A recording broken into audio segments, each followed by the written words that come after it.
Pada sesi ini, kita akan membahas mengenai studi kelayakan. Studi kelayakan adalah proses untuk menentukan apakah sebuah ide bisnis layak untuk dieksekusi dan dapat memberikan hasil yang baik. Mengapa Anda perlu melakukan studi kelayakan? Studi kelayakan memungkinkan Anda untuk menguji kelayakan dari ide bisnis tertentu dan melakukan revisi yang diperlukan. Hal ini akan mengurangi resiko Anda dalam memulai suatu bisnis yang tidak menguntungkan. Dalam melakukan suatu studi kelayakan, Anda harus melakukan baik primary research dan secondary research. Primary research adalah riset yang Anda lakukan sendiri melalui wawancara para ahli di industri yang bersangkutan, mendapatkan masukan dari prospektif pelanggan, melakukan focus group, dan menyebarkan survei. Secondary research adalah mempelajari data yang sudah dikumpulkan oleh pihak lain, seperti data yang diperoleh dari riset industri, sensus, proyeksi yang disiapkan oleh analis, serta data-data lain yang diperoleh dari internet melalui Google. Studi kelayakan memiliki 4 komponen utama. Yang pertama adalah analisa kelayakan produk, yang kedua adalah analisa kelayakan industri, ketiga adalah analisa kelayakan manajemen, dan yang terakhir adalah analisa kelayakan finansial. Marilah kita bahas komponen yang pertama, yaitu analisa kelayakan produk. Analisa ini adalah melakukan penilaian terhadap keseluruhan daya jual dari produk yang akan dikembangkan. Ada 2 komponen dalam analisa kelayakan produk, yaitu kebutuhan akan produk dan daya tarik dari produk yang bersangkutan. Kebutuhan akan produk. Komponen pertama dalam analisa ini adalah untuk menegaskan bahwa produk yang dikembangkan itu benar-benar dibutuhkan oleh masyarakat. Beberapa pertanyaan yang perlu Anda ajukan dalam tahap ini adalah: apakah produk itu masuk akal? Apakah pelanggan akan tertarik? Apakah produk memecahkan sebuah masalah? Apakah waktunya tepat untuk memperkenalkan produk ke pasaran? Apakah ada kekurangan fatal atau konsep dari rancangannya? Salah satu cara untuk melihat kebutuhan akan produk adalah dengan sebuah uji konsep. Uji konsep meliputi penyusunan konsep produk yang memberikan penjelasan awal dari sebuah ide produk kepada para ahli industri dan calon pelanggan untuk mengumpulkan umpan balik dari mereka. Konsep produk meliputi penjelasan mengenai produk, target pasar yang akan dituju, manfaat produk, dan perbedaan produk itu dibandingkan dengan pesaing. Konsep produk juga dapat mengikut sertakan desain atau mock-up dari produk yang ditawarkan. Permintaan produk. Komponen kedua dari analisa kelayakan produk adalah menentukan apakah cukup ada permintaan akan produk tersebut. Ada 2 teknik yang dapat dipakai untuk melakukan analisa ini, yaitu survei minat beli. Survei minat beli adalah sebuah alat yang dapat digunakan untuk mengukur ketertarikan calon pelanggan untuk membeli produk Anda. Survei ini terdiri dari konsep produk dan pertanyaan-pertanyaan survei, termasuk pertanyaan mengenai minat beli dan berapa harga yang bersedia dibayarkan oleh calon pelanggan.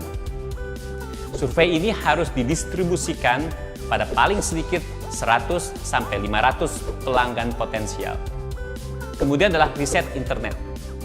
Melalui internet, Anda dapat mempelajari data yang sudah dikumpulkan oleh pihak lain, seperti data industri, sensus, dan proyeksi yang disiapkan oleh analis, untuk mendapatkan bukti bahwa memang terdapat akumulasi permintaan terhadap produk yang akan Anda tawarkan.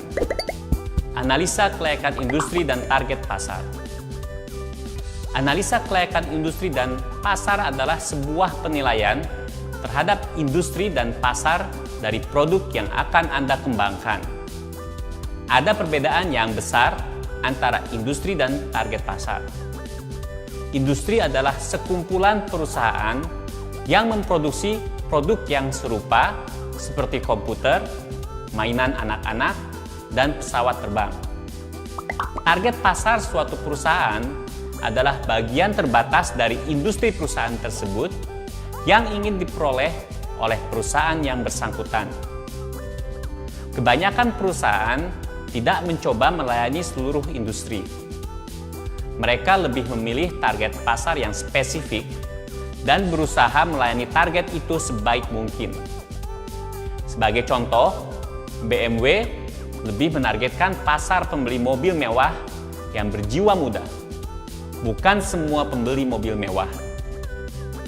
Ada dua komponen dalam analisa kelayakan industri dan target pasar, yaitu daya tarik industri dan daya tarik target pasar. Dalam melakukan analisa daya tarik industri, Anda harus menilai apakah industri tersebut memiliki karakteristik menarik yang antara lain sebagai berikut. Masih muda dan berkembang, menjual produk yang harus dimiliki dan bukan yang ingin dimiliki, mempunyai margin operasi yang tinggi. Pada analisa daya tarik target pasar, Anda harus berusaha menemukan target pasar yang paling menarik, yaitu target pasar yang cukup besar untuk bisnis yang dikembangkan, namun cukup kecil untuk menghindari persaingan dengan kompetitor besar. Setidaknya, sampai perusahaan Anda bertumbuh dan memiliki lebih banyak sumber daya. Dengan memfokuskan diri kepada target pasar tertentu, Anda dapat menghindari kompetisi yang berat dengan pemimpin dalam industri tersebut, sehingga Anda bisa lebih fokus melayani target pasar yang lebih spesifik dan kecil dengan lebih baik. Komponen ketiga dari studi kelayakan adalah analisa kelayakan organisasi. Analisa ini dilakukan untuk menentukan apakah Anda beserta tim yang Anda miliki mempunyai keahlian dan pengalaman yang memadai, serta sumber daya yang cukup untuk meluncurkan bisnis dengan sukses. Komponen yang keempat dari studi kelayakan adalah analisa kelayakan finansial. Dalam analisa kelayakan finansial, masalah yang paling penting untuk dipertimbangkan adalah sebagai berikut. Yang pertama, jumlah dana yang dibutuhkan untuk memulai usaha. Isu pertama yang perlu diperhatikan adalah jumlah dana yang dibutuhkan untuk dapat mencapai penjualan pertama atau traksi yang cukup besar untuk menarik investor. Jumlah ini adalah dana yang harus Anda persiapkan untuk menutupi biaya dan pengeluaran yang dibutuhkan ketika bisnis dimulai dan berjalan. Setelah menentukan jumlah dana yang dibutuhkan, Anda harus menjelaskan dari mana dana tersebut akan diperoleh. Kedua, performa keuangan dari bisnis serupa. Komponen kedua dari analisa keuangan ini adalah memperkirakan kinerja keuangan dari bisnis yang akan dikembangkan dengan mengacu kepada kinerja keuangan dari bisnis serupa yang sudah mapan. Data keuangan bisnis serupa, terutama data perusahaan publik, dapat diperoleh melalui riset di internet. Jika informasi di internet tidak tersedia, Anda dapat memperoleh data ini melalui observasi singkat dan bepergian mencari informasi. Sebagai contoh, jika Anda berencana membuka sebuah toko minuman baru, Anda dapat memperkirakan penjualan dan jumlah pembeli dengan mengunjungi toko serupa, lalu menghitung jumlah pembeli yang datang dan pergi selama beberapa hari. Yang ketiga adalah daya tarik keuangan keseluruhan dari bisnis yang akan dikembangkan. Evaluasi ini terutama dilakukan berdasarkan pada proyeksi penjualan dan tingkat keuntungan. Estimasi yang lebih tepat dapat dihitung dengan menyiapkan laporan keuangan seperti laporan arus kas, laporan laba rugi, dan laporan neraca untuk 1-3 tahun ke depan. Jika Anda mendapatkan hasil yang baik pada keempat komponen studi kelayakan di atas, maka Anda dapat mengeksekusi ide usaha Anda. Tetapi, Jika salah satu dari komponen tersebut memberikan hasil yang buruk, maka Anda sebaiknya memperbaiki ide bisnis Anda atau mengurungkan niat Anda untuk melakukan usaha.